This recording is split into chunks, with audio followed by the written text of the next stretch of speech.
Hi, sound creation is a huge part of my compositional process, and it's one of my favorite parts. So I thought I would do a series of quick videos showing you some of my favorite techniques, and I'm going to try to focus on techniques that are maybe a little more experimental, a little bit more unusual than your traditional synth sound design techniques. So one of my favorites is pinging filters, and that is where you use the filter on a synth as a sound source to create sounds like this.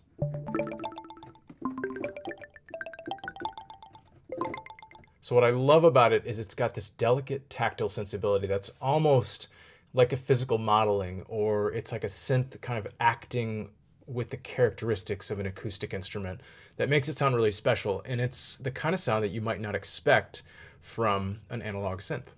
One of my favorite analog style synth plugins is this synth called Ace, which you can see here. It stands for Any Cable Everywhere because it is truly modular, and I'm going to explain what that means in a minute. But first, I want to be careful because gear is fun and we need tools. But I think it's also really easy to think that you need certain tools to do certain jobs, and I think that that can be true. But I also think there can be the line between kind of getting the tools you need and diving too deep into gear acquisition is a real thing. And there is so much gear tube. And I think it can be a real trap to creativity. I think real creativity comes from your techniques and your ideas, not from your tools. So I don't want anyone to think that they have to run out and buy Ace.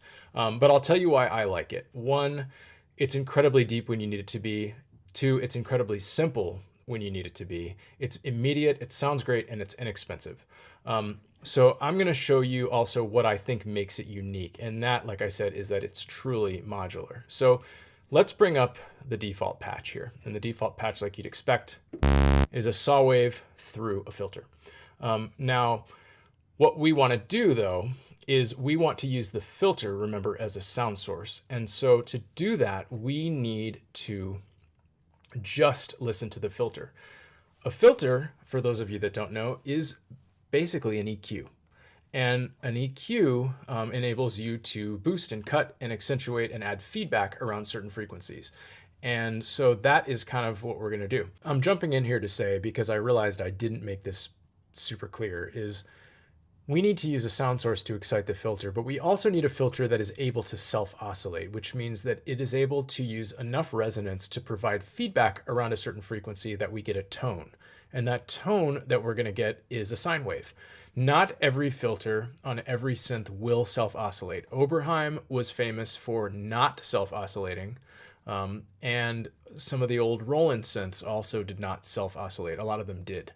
But what you need is a filter that will self-oscillate. Now, most synth plugins do, unless they're trying to emulate a specific piece of vintage gear that didn't self-oscillate. For reasons that I don't totally understand, most 24 dB filters can, and a lot of 12 dB filters can't, although there are some that can. I will leave the physics and the DSP behind that to someone that understands it better than I do. But for now, suffice to say that you need a filter that can self-oscillate to pull off this technique. And in order to utilize that the way we want to, we need to excite the filter using a source that most synth plugins won't let you use as a sound source. We are going to actually take the output of this envelope and we're going to listen to it. Now, this is completely different than when we use an envelope to modulate the filter.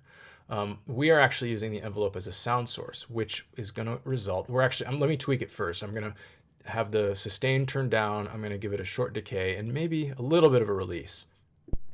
And what you hear is a click. And we can zoom in on the oscilloscope here and see what that looks like. And it kind of looks like what we'd expect. It looks like an envelope shape. So if we turn our resonance up all the way and we put our cutoff at 60, we're going to hear a C. It should be middle C. And we're going to hear it sustained because we've got our resonance or our feedback all the way up. If we actually look at this and we're going to use just an EQ with just a flat curve on it, or no curve at all, just to hear this. So we can see our fundamental is right here, kind of where we'd expect it to be. Now, I actually don't think this is middle C. It might be an octave below, but that doesn't really matter. There's our fundamental. So what we want is actually just to excite the filter enough with this envelope, with this spiked sound source, in order to give us just a little bit of that. So let's back off on our resonance. And on Ace, it turns out that it needs to be just about 50%. So we get this kind of decayed sound. Let's extend our envelope a little bit. Let's actually open it up all the way. This is going to be a really long release time. The reason I'm doing that is not because I want the sound to be long, but it's because I want to be able to hear the whole release of when that filter gets excited to when it stops being excited, because the filter is going to handle the decay all on its own. We actually don't need an envelope for this. So let's back it off a little bit more. There. Now we have this kind of hollow sounding spiked sound, which is just the sound of our filter exciting. Now if you zoom in on it, you can see it's a sine wave, because a filter making feedback around a certain frequency produces a sine wave. Now if we add key follow to this, and let's have the filter now track our whole keyboard at 100%, and let's back off on this, so to put it around 36. Now we can actually play the filter, and these are our pings. Let's give the filter a little bit more resonance or feedback, which is actually going to result, again, in a longer sound. So this is kind of like extending our envelope time.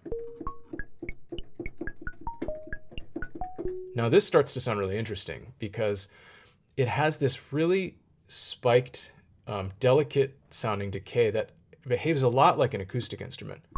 We're going to hear shorter decays on our higher frequency notes and longer decays on our lower notes. So, which is a lot like how acoustic instruments behave. Now we can do a lot of stuff with this kind of sound. We can FM it. So let's take, we can take an LFO and we can set it to a semitone here. And this is going to be 12 semitones, and we can take the output of this. So now this is not an LFO anymore. Now this is it's a sine oscillator. We can bring it into our filter, and we can modulate it to FM it, which is simple sine wave modulating another sine wave. Now this is an interesting sound. Depending on what you want to do, it might not be as musically useful. But what you can do then is use these modules down here as VCAs. So most analog style synths tend to have a VCA. So it's just, if you're not using Ace, it's just about finding it on whatever you're using.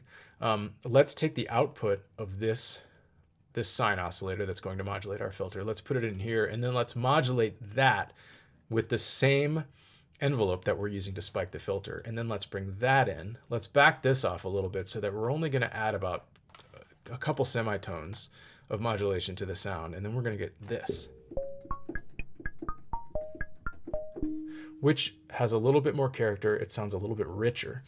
And so that starts to get really interesting. So this is just some of the, some of what you can build on if you're using a filter and pinging a filter and using it as a sound source. You can take this even further, or do something a little different by, what if we take, instead of FMing now, let's delete this. And let's take the output of our LFO, let's put it into saw mode. So remember, now it's still going to be spiked, because it's going to go, remember, a saw wave goes high and then falls off and then it goes high. And we can actually, let's go ahead and listen to it. We can actually just put it right to our output, and we can see it right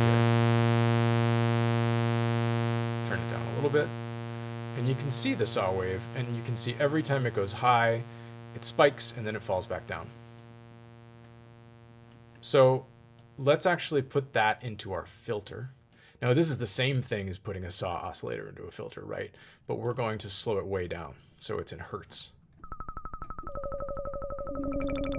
So now we've got this echo effect, which for all intents and purposes, ooh, that's kind of cool, unintended. For all intents and purposes, this is an echo effect, right? But it's not an echo effect generated by a delay. It's generated by pinging this filter repeatedly. So we want this sound to actually stop, because we don't want to ping it forever. So let's do a similar technique that we did when we modulated. So let's take the output of this saw wave. We'll put it into this VCA. We'll modulate it with this envelope, and we'll put that back in. So now we should hear a repeated sound that kind of falls off.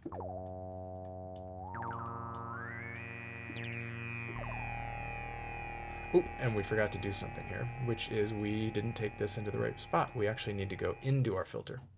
There we go. That's what we want.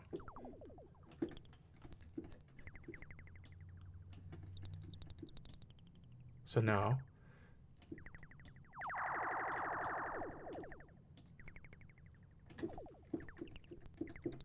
oh, and the reason why we're hearing a little bit of that kind of bend effect is because we still had some modulation on. So let's turn that off.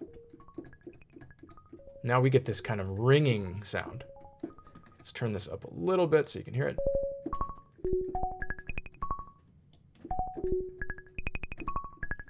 And say we want to modulate how fast that ringing happens. We can take our key tracking and we can modulate the speed of our LFO with key tracking. So now higher notes are going to modulate or ping or ring faster than lower notes. So with this really simple technique, you can create really unexpected sounds on an analog style synth. All you really need to do is use interesting sound sources and set your filter to be close to self-oscillation, which is what it's called when you are adding a lot of feedback. So say your synth doesn't have any of this, that's okay. One thing you can try is you can just take a saw wave and you can just detune it. So remember that default sound we had? Just like that.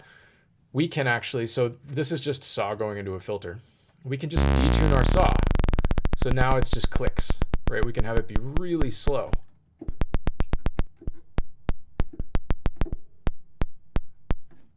And then if we excite our filter, remember about 50%, we turn down our cutoff frequency to 36, which is a couple octaves below middle C, and we turn up our key tracking, we have the same thing.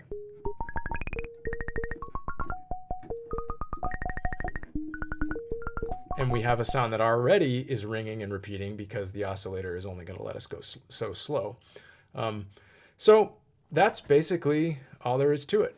We take a filter, we use it as a sound source by putting it just on the edge of self-oscillation, which is where it starts producing its own sine wave. And you get all these really interesting acoustic characteristics. So hit me up in the comments with questions, thoughts, any techniques or things you want to see, and I'll try to do it in a video that's 10 minutes or less. Thanks for watching.